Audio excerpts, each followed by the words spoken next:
What made you great?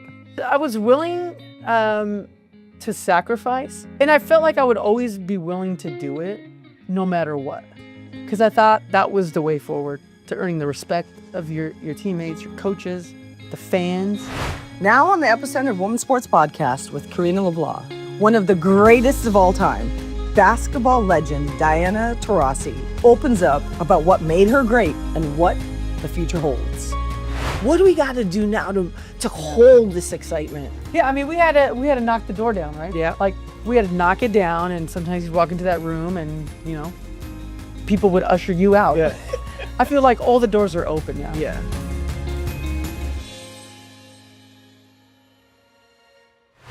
I can't believe we did this.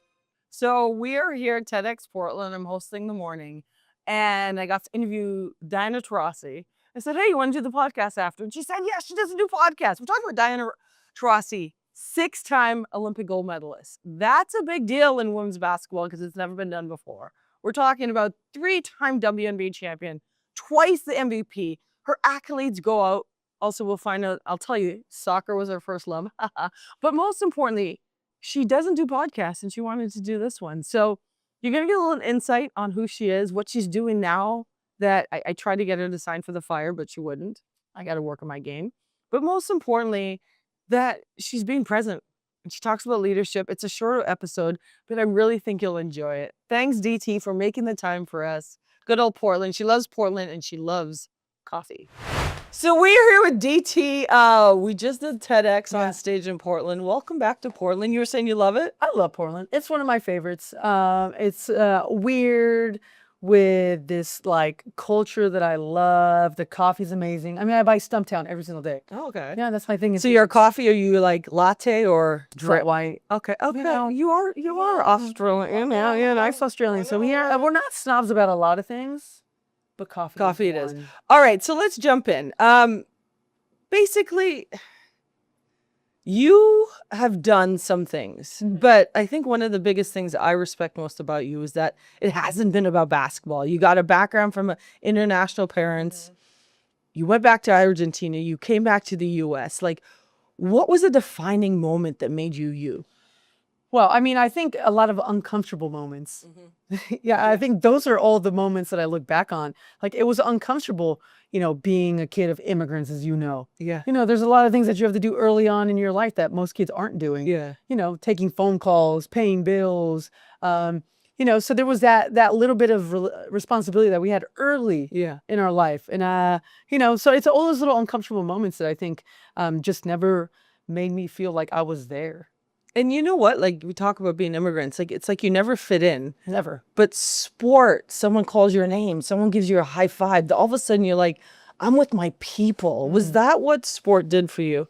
Yeah, I think it made me feel like the rest of them. Yeah. It made me feel like, oh, yeah, we are all in the same community. And, you know, you're only judged by how good you are on the court and, you know, what you bring to the table. And no one really knows where you're from, or do they care? And, you know, like in the soccer world, there is something beautiful about that when it comes to sports. You said soccer was your first love? It was. I love it. It's still my first love. Like, obviously basketball. Yeah. But, like, if I'm sitting down, I'm watching Champions League, men and women. Yeah. I'm watching the World Cup. I'm watching NWSL. Like, that to me, I love the game of soccer. That's kind of how I played basketball, to be honest. What made you great? You know, I was willing to sacrifice. And I know that sounds corny, but you know, the first meeting you always have with the coach, it's like, you got to sacrifice. And everyone's like, yeah, until it's your turn to sacrifice. I'm like, oh, you're talking about me? No, we're talking about them. Yeah. And I felt like I would always be willing to do it no matter what. Because I thought that was the way forward to earning the respect of your teammates, your coaches, the fans, the people who actually, you know, make the leagues grow. And, you know, they're the ones that have made, you know, all these women's leagues stay here for 30 years, 20 years. So I thought to me was always a crucial part. So Portland, you say you love it. You talked about the community, the fan base. Like, what can we get right that just nails it? Well, I think you have the case study, right? You've had the Portland Fire before, and it was what a great place. You I remember watching it on TV and I'm like, wow, they really love their basketball team. Yeah. And you have this culture of sports here with the Thorn and, and the Blazers, like it's in the fabric of the city. And you have that built in already, which means you're already ahead of the game. But, it's like anything. There's going to be little building blocks. There's going to be some stumbling blocks, and you have to just keep working towards the goal and the culture that you set in the building. I think that to me is the number one thing when you are building a new business and a new team. So we're building a new team. Let's talk about the leadership that's necessary. Because what do people get right about leadership, and what do people get wrong? Well, leadership is, that's a tricky one. You have to have people that you believe in. You have to have people that give you hope in the future and what you're doing. And at the same time, you have to be very open to change. And I think sports can get very cookie cutter, right? Whether it's in hiring GMs and coaches, style of play. There's this like mindset of we have to play this way. We have to play a 3-3-4. We can't play a 2-5 no way, right? Can't do that. You can't have, the fullbacks come up, because they're exposing the back. So I think you had to find that, that slippery slope of repetition that makes people feel good. And then the complexity to give people like the energy to go to work every day and create.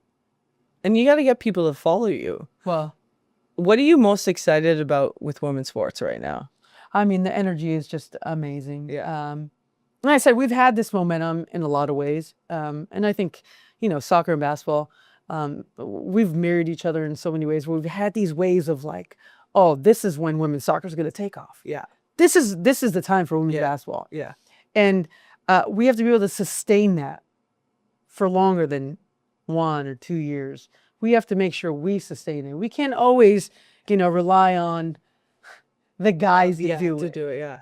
And it's amazing what you're doing. You guys are stepping into these spaces where you're giving everyone a platform. And that's so important.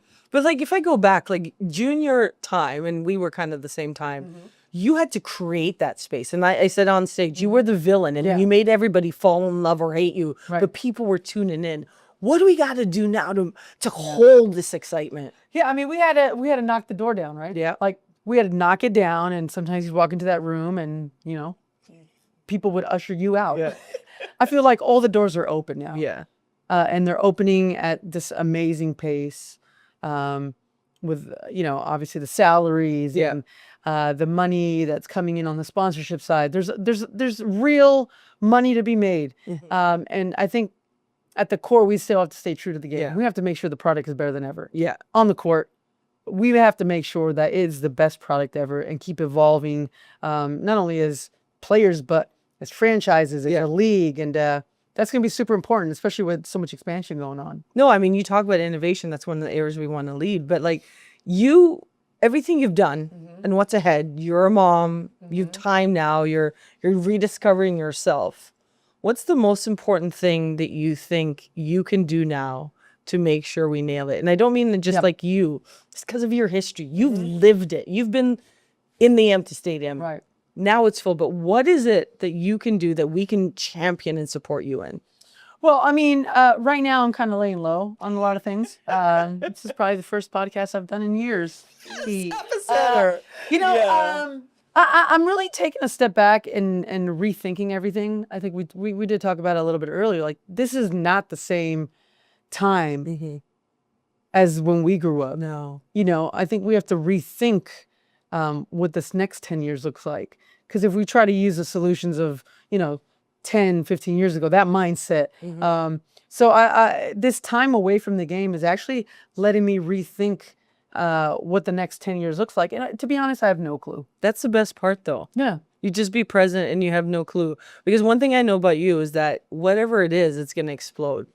Because you have that personality that people follow. And they follow you because you've lived it, you've led it. But most important, I think this time to reflect is going to be different. And go ahead. You were No, say something. go ahead. No. I think that's why I've taken a step back, because I know whatever I do, I'm going all in.